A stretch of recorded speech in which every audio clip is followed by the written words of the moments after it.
আদালতে এসে কি করলাম, তাকে মুসলেখা নিয়ে ছেড়ে দিলাম যে তার কর্মকাণ্ড ভালো না, সেই ব্যক্তিকে আবার আপনি এখানে এনে কি করতেছেন, রুগী দেখার সুযোগ করে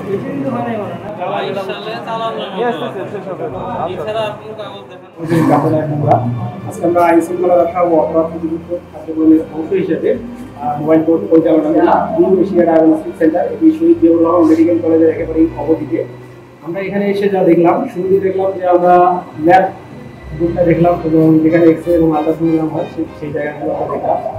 দেখার পর যেটা আমরা দেখতে পেলাম, ল্যাব রুমে যিনি টেকনিশিয়ান আছে উনি আমাদের কাছে স্বীকার করেছেন যে উনি 3 থেকে 4টা টেস্ট করে উনি রিপোর্টে সাইন করেন, আর বাকি অতিরিক্ত যে টেস্টগুলো এখানে করা হয় সেখানে কে সাইন দেয় উনি জানেন।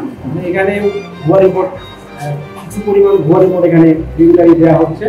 এবং আমরা যেখানে এক্স রে এবং আলট্রাসোনোগ্রাম রুমটা দেখলাম, সেখানে দেখলাম যে এখানে কোনো ধরনের ফ্যাসিলিটিস নাই একজন মানুষের এক্স রে করার মতো, বিশেষ করে মহিলা এবং যারা আমাদের মা বোনরা এখানে চিকিৎসা দিতে আসেন আলট্রাসোনোগ্রাম বা এক্স রে করেন, সেখানে যে মানে একজন এক্স রে করার পূর্বে যে কাপড় ব্যবস্থাপনার বিষয় থাকে বা অ্যাপ্রন থাকে, এরকম কোনো ব্যবস্থাপনা এখানে নাই।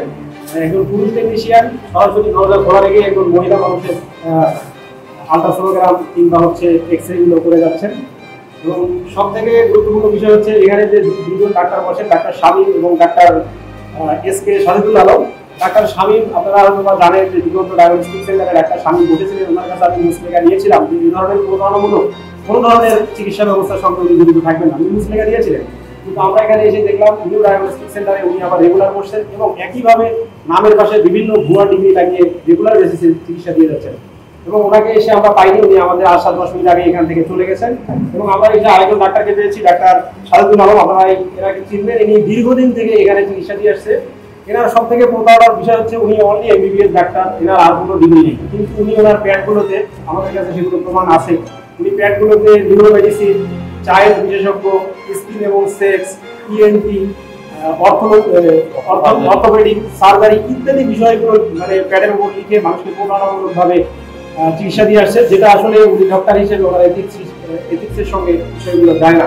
কিন্তু উনি রেগুলার বেসিসে এই মালিকের সঙ্গে যোগ সাজস করে এই নিউ এশিয়া ডায়াগনস্টিক সেন্টারে মানুষকে প্রতারণামূলকভাবে রোগীদের নাম কামাতে সেবা দিয়ে আসতেছে।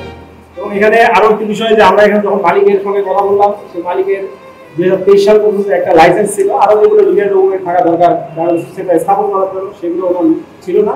শুধুমাত্র লাইসেন্স এবং চালানের কপি আমরা দেখেছি, যেগুলো 2023 সালে মেয়াদ শেষ হয়ে গিয়েছে। এবং এখানে যারা ডাক্তার বসেন, দুজন ডাক্তার, ডাক্তার সাজিদুল আলম এবং ডাক্তার শামীম, এনাদের যে প্যাডের ডিগ্রিগুলো লেখা ইনি মালিক পক্ষ হিসেবে ইনিও সরবরাহ করতেছেন একইভাবে, জেনেও সেটা সরবরাহ করতেছেন।